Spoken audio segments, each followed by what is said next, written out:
వజ్రాల కిరీటాలు చేయించే కోటీశ్వరుల వరకు అందరి కోరిక ఒకటే. ఆ కలియుగ దైవమైన వెంకటేశ్వర స్వామివారి దర్శనం ఏడాదికి ఒకసారైనా చేసుకోవాలని. ఒక సామాన్య భక్తుడు నెల నెలా డబ్బులు కూడబెట్టుకుని మరి ఆయన చూడడానికి కొండ మీదకు వెళ్తాడు. అలాంటి కొండ మీద అకామిడేషన్ ఛార్జీలు మీరు ఒక్కసారి ఎలా పెంచుతారు? నందకం, పాంచజన్యం, కౌస్తుభం, ఒకలామాత గెస్ట్ హౌసుల్లో 500కి దొరికే రూమ్ని 1000కి ఎలా పెంచారు?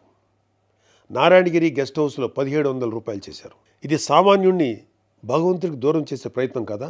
నువ్వు ఎవరిని, అదే ఏం మాఫియాని సంతోషపెట్టడానికి ఇది చేసావో అర్థం కానంత అమాయకులు అనుకుంటున్నావా ప్రజలు?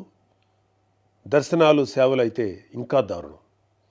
ఏదో కాయగూరల బేరం ఆడినట్టు 10,000 చెయ్యి, దీన్ని 5,000 చెయ్యంటూ ఎంత నిర్లక్ష్యంగా మీ సుబ్బారెడ్డి బోర్డు మీటింగ్లో మాట్లాడాడో మొత్తం రాష్ట్రమంతా చూసింది. అంత చులకన మీకు హిందువులంటే. ఇకపోతే తిరుమల మీద నువ్వు చేసిన దోపిడీ అంతా ఇంతా కాదు. ఒకే ఒక ఉదాహరణ చెప్పాలంటే టీటీడీ కామన్ గుడ్ ఫండ్కి ఇచ్చే కాంట్రిబ్యూషన్ 2.5 కోట్లు ఉండేది. దీన్ని సెప్టెంబర్ 2021లో 50 కోట్లకు ఒక్కసారిగా పెంచేశాం. అసలు ఇక్కడే కాదు, ఎక్కడ కొండ కనపడినా గుండు కొట్టేయాలనుకోవడమేగా మన అలవాటు.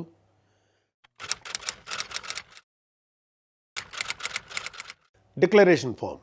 ప్రతి రిలీజియస్ ఇన్స్టిట్యూట్కి ఒక సాంప్రదాయం ఉంటుంది. దాన్ని గౌరవించడం మన ధర్మం. యుధా రాజా తదా ప్రజ అంటారు. నాయకులే రూల్స్ ఫాలో కాకపోతే ఇంకా ప్రజలు ఏం ఫాలో అవుతారు? అయినా బాధ్యత గురించి వైసీపీకి చెప్పడం చెవిటోడి చెవిలో శంఖం ఊదినట్టే.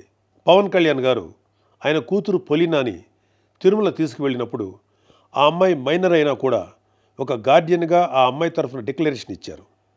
పవన్ కళ్యాణ్ గారి సతీమణి అన్నాగారు కూడా డిక్లరేషన్ ఇచ్చారు. ఇంత ఎందుకు, ఈ దేశ రాష్ట్రపతి అబ్దుల్ కలాం గారు కూడా తిరుమలలో డిక్లరేషన్ ఫామ్ పైన సంతకం చేసి అక్కడి నుంచి సాంప్రదాయాన్ని గౌరవించారు. నువ్వు కలాం గారి కన్నా గొప్పోడివా? డిక్లరేషన్ ఇవ్వకుండా వెళ్ళటమే కాక మీ మంత్రి వచ్చి ఆడి అమ్మ మొగుడు కట్టాడా తిరుపతి గుడి అని అంటాడా? అలా తలపొగురు మాటలు మాట్లాడితేనే జనాలు 151లో మధ్యన 5 తీసేసి 11 ఇచ్చారు. అయినా నువ్వు ఏమైనా మారావా? లేదు. డిక్లరేషన్ అడిగారు అని తిరుమల పర్యటన క్యాన్సిల్ చేసుకున్న చరిత్ర ఉంది.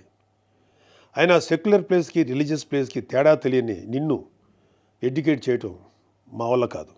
ఇక ఫైనల్గా మన కల్తీ నెయ్యి వ్యవహారం గురించి చెప్పాలి. పాపం ఈరోజు డోస్ ఎక్కువైనట్లుంది. రేపు మాట్లాడుకుందాం. Stay tune.